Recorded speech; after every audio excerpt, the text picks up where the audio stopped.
Jadi aku bukan anak bapak sama ibu? Tidak, Kevin. Kamu jangan salah paham. Kamu tetap anak ibu dan bapakmu. Kamu juga terlahir dari rahim ibumu. Kevin, kamu bayangkan di posisi bapak pada saat itu. Saudara-saudara ibumu selalu meremehkan dia. Bahkan kakek nenek dari ibumu selalu menganggap ibumu mandul karena belum juga punya anak. Apa kamu tega melihat ibumu diperlakukan seperti itu oleh mereka? Bapak melakukan ini semata-mata hanya demi ibu kamu, Kevin. Bapak akui cara bapak memang salah, tapi bapak nggak tahu harus melakukan apa.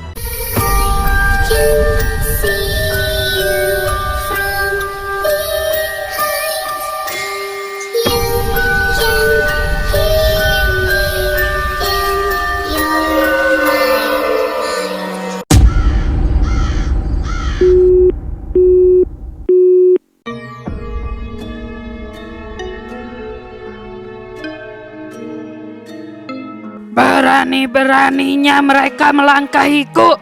Mereka meminta kepada Yang Mulia tanpa sepengetahuanku. Ini pengkhianatan untukku. Aku tidak akan membiarkan mereka bertiga begitu saja.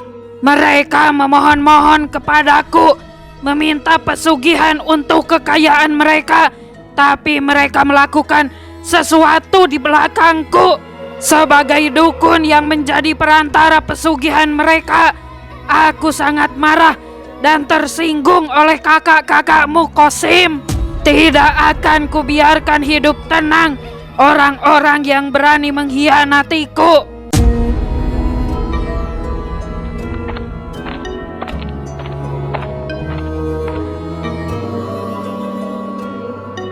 Apa yang harus kita lakukan sekarang, Kak?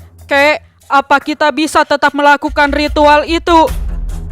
Sebaiknya kita tunggu perintah dari Aki Marai. Sepertinya dia sangat marah kepada saudara-saudaranya Pak Qasim. Pak Qasim harus tahu hal seperti ini termasuk pengkhianatan untuk kami selaku dukun yang membantu pesugihan. Seharusnya kakak Pak Qasim melibatkan Aki Marai ketika meminta keturunan untuk Pak Qasim, bukan malah bertindak sendirian secara langsung kepada Yang Mulia. Itulah kenapa dari awal aku selalu ingin melibatkan Aki Marai, karena dia dukun yang terlibat di pesugihan leluhur Pak Qasim. Sebenarnya begini Pak Qasim, kami sudah mengetahui apa yang Bapak sembunyikan. Semalam kami bertemu dengan Yang Mulia Siluman Ular di hutan belakang.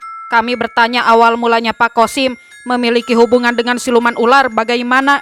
Tapi Yang Mulia Siluman Ular tidak memberitahu soal ritual yang dilakukan oleh saudara-saudara Pak Qasim. Semalam Yang Mulia hanya mengatakan bahwa Pak Qasim meminta keturunan kepada Yang Mulia. Itulah kenapa Aki Marai barusan marah saat mengetahuinya dari Pak Qasim. Yang Mulia Siluman Ular tidak memberitahu semuanya, hanya intinya saja yang beliau beritahu kepada kami. Saya hanya mengatakan yang sebenarnya terjadi kepada saya waktu itu, Kak. Saya tidak berniat mengadu domba antara Aki Marai dengan kakak-kakak saya. Tidak apa-apa Pak Qasim, saya mengerti perasaan Bapak. Sekarang kita tunggu saja perintah dari Aki Marai. Beliau sedang marah besar, biarkan jangan ganggu dia dulu.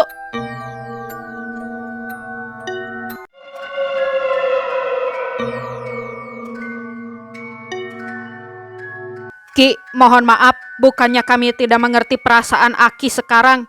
Tapi kami kan kesini ada tujuan, ingin melakukan ritual untuk keluarganya Pak Qasim. Jadi kita butuh kepastian kapan kita akan memulai ritualnya.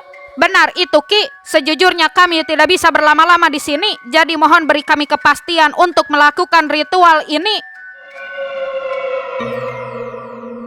Kalian ini benar-benar dukun bodoh. Kalian kan sudah dengar apa yang Qasim ceritakan tadi. Artinya kita tidak bisa melakukan ritual itu. Tidak akan pernah kita lakukan ritual itu. Aki, jangan macam-macam lagi. Kami bertanya serius. Sebentar Suke, biarkan Aki menyelesaikan perkataannya dulu.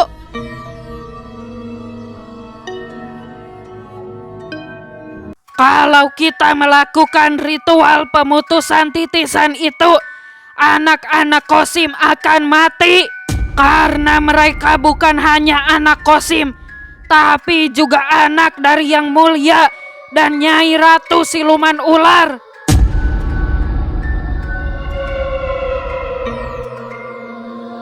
Aki, aku nggak mengerti maksud Aki. Tolong jelaskan apa yang sebenarnya terjadi.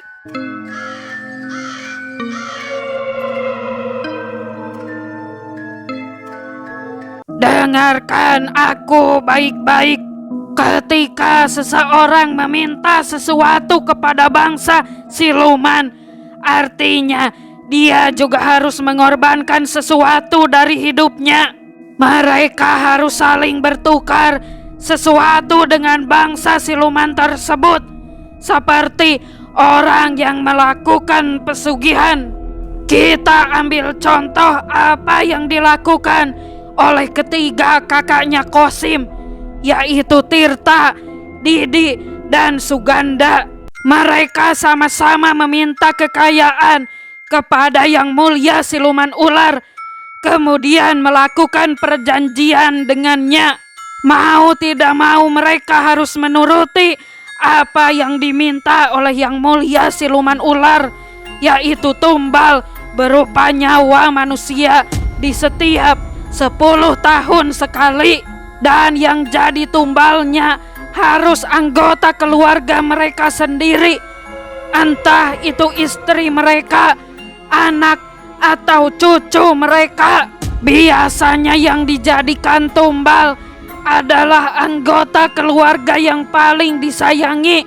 Disitulah letak pengorbanannya. Mereka tidak bisa menolak kekayaan yang mereka inginkan ditukar dengan sesuatu yang mereka sayangi.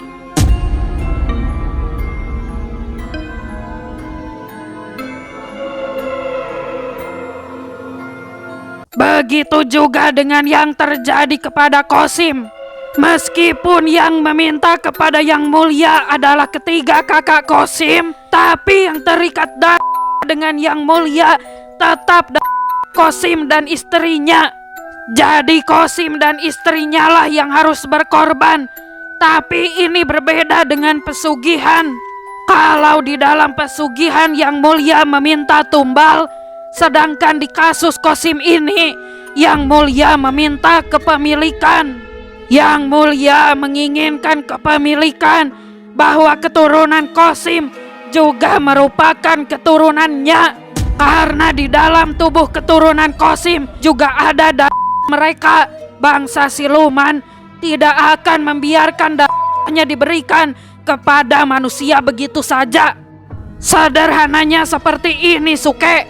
Yang Mulia dan Nyai Ratu Siluman Ular juga merupakan orang tuanya Kevin dan Reja. Tapi di dunia goib, mereka mempunyai hak yang sama seperti Qasim dan istrinya. Itulah kenapa kalau kita memutus rantai titisan ini, Kevin dan Reja akan meninggal. Karena Kevin dan Reja merupakan bagian dari siluman ular. Itu adalah kemungkinan terburuk yang akan terjadi. Sedangkan kemungkinan terbagusnya adalah Kevin dan Reja akan dibawa selamanya ke dunia mereka. Karena mereka akan menganggap pemutusan titisan ini sebagai pembuangan keturunan. Mereka akan mengambil Kevin dan Reja untuk diurus di sana oleh mereka, oleh orang tua goibnya. Kalau Qasim tetap ingin melakukan ritualnya, artinya dia sedang mengantar anak-anaknya pada kematian.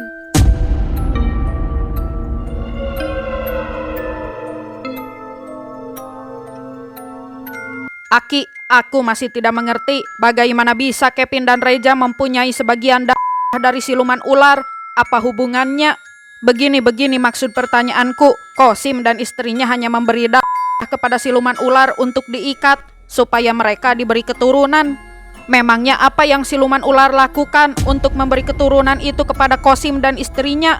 Mungkin maksud adikku seperti ini. Bagaimana bisa Yang Mulia memberi keturunan itu turut andil seperti apa yang siluman lakukan, Aki? Suke, kamu ini benar-benar bodoh ya. Kamu sudah dewasa, masa tidak mengerti? Ketika orang tua Kevin melakukan hubungan seksual, mereka dirasuki oleh pasangan siluman ular.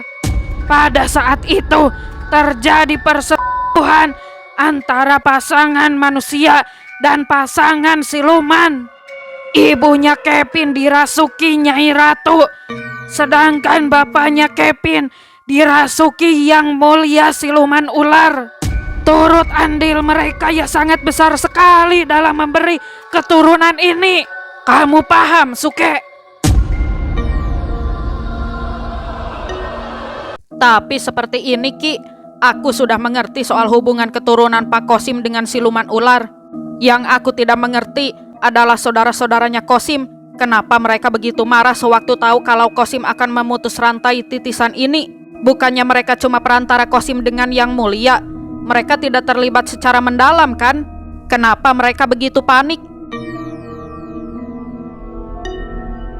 Memang iya mereka sampai sebegitunya. Iya, Aki, sebelum kami pergi ke sini, Kosim didatangi saudaranya dan diancam bahwa dia tidak boleh memutus rantai titisan ini. Katanya kalau rantai titisan ini diputus, mereka akan kembali miskin dan kehilangan semua kekayaan mereka. Intinya seolah-olah hubungan mereka dengan siluman ular diputus. Dan mereka tidak terima Kosim melakukannya.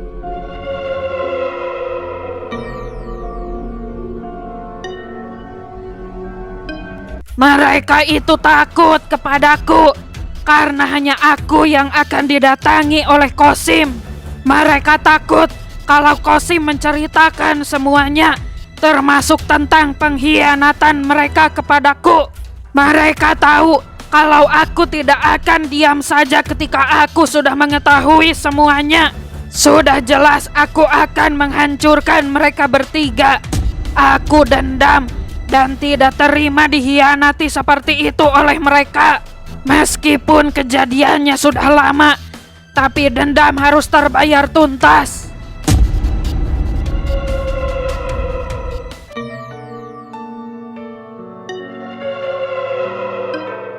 Kak, gimana cara kita memberitahu Pak Kosim? Aku takutnya dia nggak paham dan terus memaksa ingin ritual.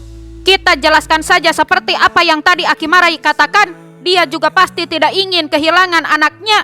Pasti dia mengerti dan mengurungkan niatnya untuk melakukan ritual. Kalau gitu kakak saja yang bicara sama dia. Tidak, Suke, kita berdua yang harus bicara sama dia. Kalaupun dia tetap memaksa, kita salahkan saja dia. Suruh siapa dulunya berani meminta kepada siluman, dia harus menanggung resikonya sekarang.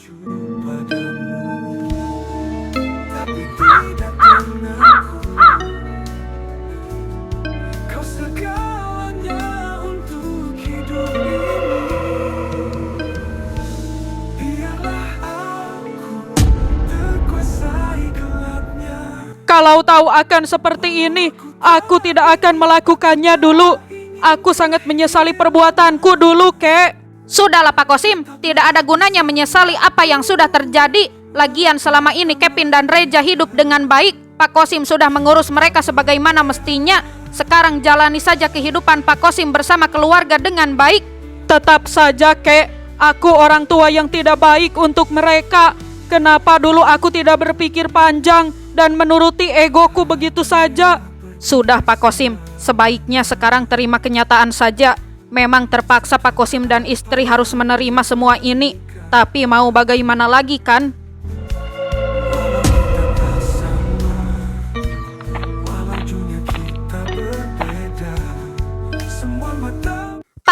Pak, Bang Kevin kemana? Dari sore aku nggak lihat dia. Aku udah cari keliling rumah juga nggak ada. Mungkin tidur di kamar atau duduk-duduk di belakang, Ja. Coba dicari lagi. Nggak ada, Pak. Aku udah nyari ke seluruh bagian rumah dan di luar juga nggak ada.